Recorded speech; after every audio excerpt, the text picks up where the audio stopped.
We've got Pennsylvania Senate candidate David McCormick. He knows what it's like to be in the middle of a heated campaign. But, David, I understand you were there. What more can you tell us from your vantage point? And do you know if anybody else was potentially injured? Yes. Thanks for having me. Yeah, I'm still at the rally. It's all very chaotic.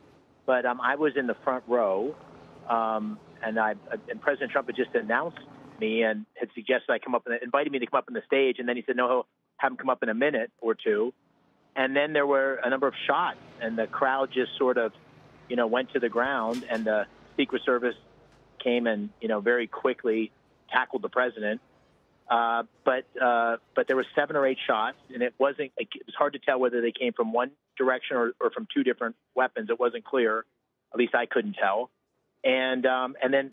Sadly, someone behind me up in the bleachers was definitely wounded, and there was a lot of blood. And the police came in and helped carry that person out of the stand so they could get the care they needed. I'm not sure if others were injured or not. It was all, as you might imagine, very chaotic. But it was a very scary moment, obviously, because our president and innocent bystanders were under siege. Yeah, sir, can you tell us how many people had gathered there today? It looked like quite the turnout. And also, can you just take us through what you saw from your perspective? Did it come from your left side or your right side, or where was it in relation to where you were located? Yeah, I don't, it was an enormous crowd. I had asked a number of law enforcement officers, and they had said something around 15,000. So I don't know if that's an official number, but it was certainly huge.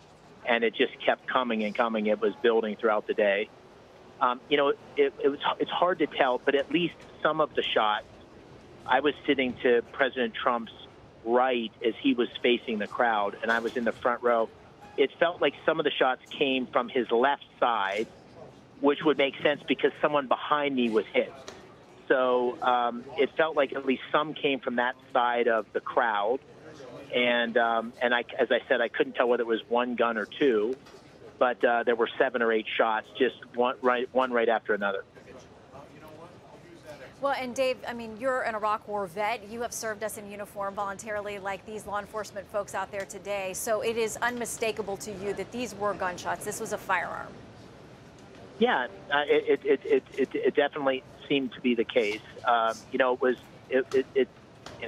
no expert on this, but it sounded like a small caliber weapon of some sort.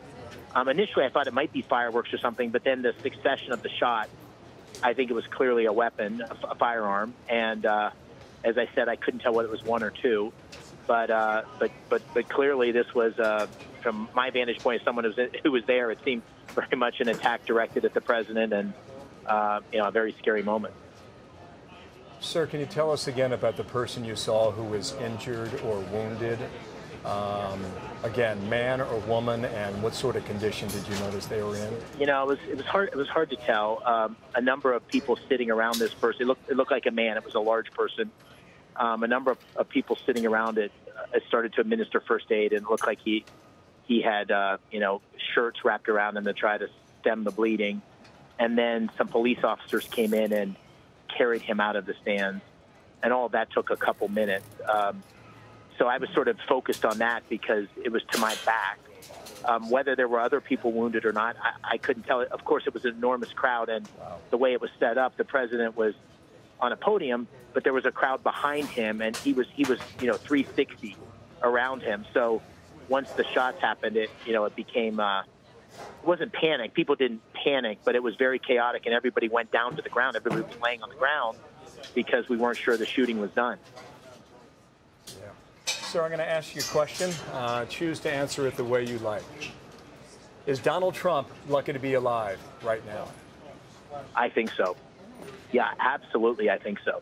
I mean, again, the facts will come out, and I always am careful when you're in the middle of a crisis. You don't want to draw too many conclusions, but it felt to me like he's very lucky to be alive, and I hope others who were injured are going to survive this. It was a very scary moment. Sir, thank you for your time. David McCormick is a Republican. He's running for the Senate seat in Pennsylvania, and he was there front row for that incident today. Sir, thank you again for your eyewitness account.